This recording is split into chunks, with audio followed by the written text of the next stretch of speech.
آپ جو سوچتے ہیں، جو آپ کے تھاٹس ہیں، ان سوچ کے مطابق یہ دنیا چلتی ہے یا نہیں چلتی؟ کیا خیال ہے؟ جو آپ سوچتے ہیں ویسا ہوتا ہے؟ ویسا نہیں ہوتا۔ آپ سوچتے کچھ ہیں، ہوتا کچھ ہے۔ لیکن اگر آپ الہی انسان ہیں تو جیسا آپ سوچیں گے ویسا سب ہو جائے گا۔ یہ ہمارے پاس یہ اپرچونٹی ہے، یہ چیز ہے، لیکن ہم باقی ساری دنیا کے ساتھ مل کے کہتے ہیں کیونکہ جو سوچتے ہیں وہ ہوتا نہیں ہے، کیونکہ باقیوں کا نہیں ہوتا، ہم سمجھتے ہیں ہمارا بھی ہم جو سوچیں گے وہ نہیں ہوگا۔ نہیں، ہم جو سوچیں گے وہ ہوگا۔ کیسے ہوگا؟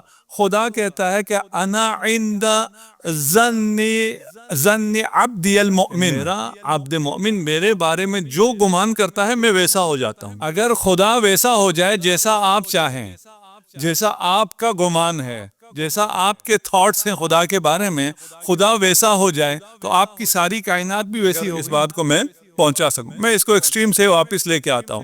ایک شخص ہے، وہ گناہگار ہے، اس کے جہنم کا فیصلہ ہو گیا۔ جہنم کا فیصلہ ہونے کے بعد جب ان لوگوں کو، گناہگاروں کو جہنم کی طرف لے جایا جائے گا، ٹھیک، فیصلہ جیسے ہی محشر ہوگا، محشر سے پہلے یہاں بھی لوگوں کو معلوم ہے کس نے کہاں جانا ہے۔ اپنے آپ کو دھوکہ دیتے ہیں وہ الگ مسئلہ، یہاں سب کو معلوم ہے جو میں کر رہا ہوں اس کی وجہ سے میں نے کہاں جانا ہے۔ اس میں سے کچھ لوگ پھر بھی نجات پا جائیں گے فشار قبر سے، اور اس کے بعد محشر میں شفاعت سے کچھ کو نجات ملے گی، لیکن جو جہنم جانے والا ہے وہاں تو اس کو فوراً خود بخود پتہ چل جائے گا۔ اس کے چہرے پر، ماتھے پر اگر نور ولایت امیر المومنین نہیں ہے تو اس کا مقصد جہنم ہے، اسے کوئی دیر نہیں لگے گی اور وہ خود چل پڑے گا۔ ایسا نہیں ہے کہ وہ خود سے جہنم کی طرف نہ جائے، وہ خود سے جہنم کی طرف جائے گا۔ کیسے ممکن ہے؟ ایک شخص ایک جگہ آیا ہے، ایک طرف جنت کا راستہ ہے، ایک طرف جہنم کا راستہ ہے، ٹھیک، اور وہ خود چل کر جہنم کی طرف جائے، ایسا کیسے ہو سکتا ہے؟ ٹھیک، جوانوں کو، بچوں کو سمجھانے کے لیے، اگرچہ آج بچوں کی تعداد کم ہے میرا خیال ہے، اگر ایک شخص ہے اس نے پرخوری کی ہے، غلط چیزیں کھائی، جو چیز نہیں کھانی چاہیے تھی وہ زیادہ کھا لیا، اب اس کا پیٹ ہو گیا خراب۔ اب وہ ایک محفل میں پہنچا ہے جہاں ایک طرف ٹوائلٹ ہے اور ٹوائلٹ بہت بدبودار ہیں، بہت گندے، دوسری طرف بوفا لگا ہوا ہے، وہاں طرح طرح کے کھانے لگے ہوئے ہیں۔ وہ جب اس محفل میں آئے گا سیدھا کہاں جائے گا؟ سیدھا بدبو میں جائے گا، ٹھیک ہے نا؟ یار یہ سارا بوفا لگا ہوا ہے، سارے نعمات یہاں کیوں نہیں آتے؟ میں اس قابل ہی نہیں ہوں، مجھے بھاگ کے اسی بدبو میں جانا ہے، ٹھیک ہے نا؟ جس کے پاس حب ولایت علی ابن ابی طالب نہ ہو، جس نے اس زندگی کو احتیاط سے نہ بسر کیا ہو، جس نے اس زندگی کو خوشبو کے ساتھ بسر نہ کیا ہو، وہاں وہ خود سیدھا چل کر جہنم کی طرف جائے۔ لیکن یہاں تو جب وہ جہنم کی طرف جا رہا ہوتا ہے تو صرف مثال کے لیے نا، انسان ویسی بھی کسی وجہ سے بھی جا سکتا ہے واش روم کی طرف، یہاں جو جہنم کی طرف جا رہا تو اس کو کوئی دھکے تو نہیں مارتا، اس کی کوئی تذلیل تو نہیں کرتا۔ وہاں جب یہ جہنمی جہنم کی طرف جا رہے ہوں گے اور خود سے جا رہے ہوں گے، جہنم کے کارندے انہیں پیچھے سے لات ماریں گے، کوئی ان کے گلے میں رسیاں ڈال کے، ان کو توق ڈال کے ان کو گھسیٹے گا، کوئی انہیں تانے دے گا، کوئی کہے گا تم جو کہتے تھے، مذاق اڑاتے تھے مذہبی لوگوں کا، علماء کا، تم مذاق اڑایا کرتے تھے ائمہ کا، انبیاء کا، کہ کہاں ہے وہ قیامت، کہاں ہے وہ جہنم، لو دیکھ لو تمہارے لیے یہ جہنم۔ بتاؤ یہ جادو ہے یا یہ حقیقت ہے؟ اور بہت سی آیات ہیں۔ ابھی ہم سورہ طور کر رہے ہیں، ہمارے سیٹرڈے کو آن لائن ایک تفسیر کا سیشن کرتے ہیں، اس میں سورہ طور ہے، اس میں بھی ابھی پچھلے سیٹرڈے کو ہم نے وہ 4-5 آیتیں کی ہیں۔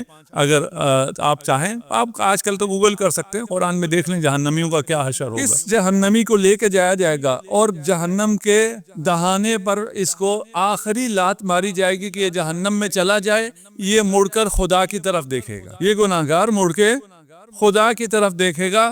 خدا ارشاد فرمائے گا کہ اس شخص کو لات نہ مارو، اس کو جہنم میں نہ ڈالو، اس نے میری طرف مڑ کے دیکھا ہے، پوچھو اس نے میری طرف مڑ کے کیوں دیکھا ہے؟ اس سے پوچھا جائے گا تو نے خدا کی جانب کیوں دیکھا؟ خدا کی جانب دیکھنے کا مطلب بھی آپ لوگوں کے لیے واضح ہے، ہم خدا کے نظر آنے کے، رؤیت کے قائل نہیں ہیں، متوجہ ہونے کی بات ہے کہ یہ خدا کی طرف متوجہ ہوا۔ وہ کہے گا کہ یا خدایا، میں آپ کے بارے میں میرا یہ گمان نہیں تھا، میرا یہ خیال تھا کہ ٹھیک ہے میں گناہگار ہوں، لیکن وہ رحمان و رحیم ہے، تو رحمان و رحیم ہے، تو مجھے بخش دے گا، تو مجھے جہنم میں نہیں ڈالے گا، میرا یہ گمان تھا۔ ارشاد باری تعالیٰ ہوگا اسے جہنم میں، اگرچہ یہ جھوٹ بول رہا ہے، اگر یہ سچ ہوتا اور اس کا یہ گمان ہوتا، یہ مجھے رحمان و رحیم مانتا، تو میں اسے جہنم کے دہانے تک بھی نہ لاتا۔ نہیں سمجھ سکتے ہم اس کو۔ قیامت دار عمل نہیں ہے، وہاں ہر شخص کی تمنا ہوگی کہ مجھے عمل کی فرصت ملے اور میں عمل کروں، لیکن وہ عمل کا وقت ختم ہو گیا ہے۔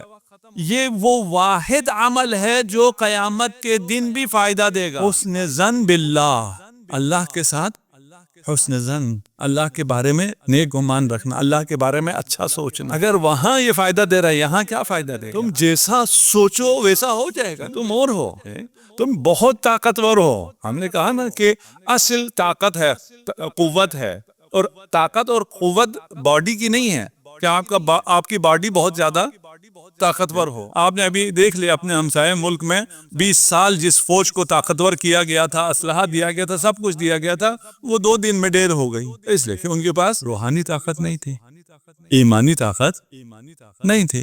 اور بھی بہت کچھ ہوا تھا، ابھی ہم کیونکہ سیاسی بحث میں نہیں ہیں، اس لیے کہ جو لوگ ان کے بڑے تھے انہوں نے ہی کہا تھا سلنڈر، انہوں نے ہی دیا ہے۔ وہ نہ کرتے تو پھر بھی یہ 20 دن 40 دن سال 2 سال تو لڑ سکتے تھے، اتنے کمزور یہ بھی نہیں تھے، لیکن ان کو حکم تھا کہ نہ کرو۔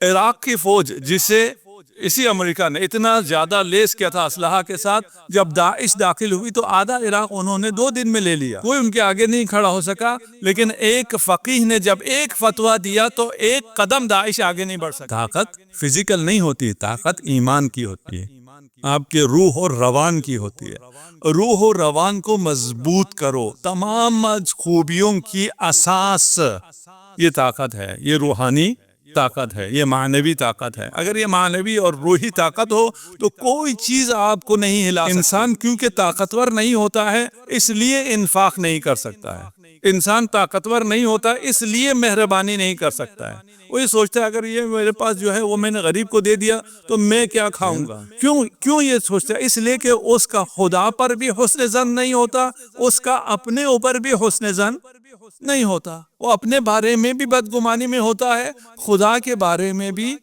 بدگمانی میں ہوتا ہے۔ خدا نے جب وعدہ کیا ہے کہ تو میری راہ میں دے تجھے میں بھوکا نہیں رکھوں گا، یہ ضمانت ہے خدا کی، تجھے کوئی مشکل پیش نہیں آئے گی، لیکن ہم خدا پر یقین نہیں رکھتے، عملاً ہم خدا پہ یقین نہیں رکھتے۔ جتنا یہ جانور یقین رکھتے ہیں نا، وہ بھی کبھی سٹور نہیں کرتے، چونٹی اور 1-2 جانوروں کے علاوہ باقی کوئی خوراک کو۔ بچوں کو اگر دیکھیں، بچوں کا جتنا ایمان اپنے والدین پر ہے، ہمارا اتنا ایمان اپنے رب پر۔ بچوں سے کہیں نا یہ کھانے کی چیزیں ذرا جمع کر کے رکھو، کل تمہیں کام آئیں گی۔ کیوں جمع کر کے رکھوں؟ تو کل کیا کھاؤ گے؟ کل کھا لوں گا۔ کہاں سے کھاؤ گے؟ مجھے کوئی فکر نہیں، میں کھیلتا رہوں گا۔ پھر کہاں سے کھاؤ گے؟ میرا باپ ہے نا، میری ماں ہے نا، مجھے اس کھانے پینے کی کیا فکر ہے؟ میں اپنا کھیلتا کودتا رہوں گا، کیونکہ میری ماں ہے، کھانے کا انتظام وہ کرے گی۔ میرا باپ ہے، کما کے وہ لائے گا، میں نے نہ کوئی بچانا ہے نہ میں نے سٹور کرنا ہے۔ جتنا ماں باپ نے بچوں کو ضمانت دی ہے، کوئی کہیں کہا ہے کہ تم بے فکر رہو، ہمیشہ ہم تمہیں کھلائیں گے، ہم تمہارے رازق ہیں؟ نہیں، ان کو تو اپنے رزق کا پتہ نہیں ہے، اپنی زندگی کا ان کو علم ہے، گھر سے نکلا واپس آتا ہے نہیں آتا اس کو پتہ نہیں ہے۔ اس نے کہاں ضمانت دیا؟ خدا نے ضمانت دے رکھی ہے، تمہارے رزق کا میں ضامن ہوں، تمہیں میں رزق دوں گا۔